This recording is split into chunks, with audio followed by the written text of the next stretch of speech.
నాయనా నేను ఇంకొకరితో ఒక్క క్షణం కూడా కాపురం చేయలేను. ఏమైందమ్మా? ఎక్కడదా చచ్చిపోయింది నా చేతిలో. అల్లుడు నా ముందే నా కూతురు కొట్టేదానికి వస్తావా? ఎన్ని గుండెలు అల్లుడు నీకు? ఒకటే మనిషి అనే వాడు ఎవరికైనా ఒక గుండె ఉంటది, రెండు వద్దా? రెండు ఊపిరితిత్తులే ఉంటాయి. నేను విడాకులు ఇచ్చేస్తాను నాయనా. ఏం చేసిన అల్లుడు? నేను అదే అడగతానంట్రా. ఏమి చేసినా నేను ఉండే వంటలో అస్సలు నచ్చడం లేదు మీకు. ఎందుకు నచ్చడం లేదు అల్లుడు? ఏంద్రా చేసే వంటలా? అన్నం మిరపొడి నూనె. ఇంకెన్ని రోజులు తినమంటావురా ధాన్య? మర్యాదగా దానికి ఏదైనా వంటలు నేర్పించి అత్తారింటికి పంపి, లేదంటే మా అత్తనే తీసుకుని వెళ్ళిపోతాను.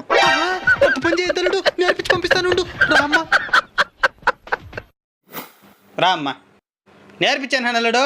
ఇంకా భయంకరంగా తినచ్చు నువ్వు. ఇంతకీ ఏం వంట నేర్పించినావో? అన్నం ఉప్పు నీళ్ళు సద్దన్నం. ఇప్పుడే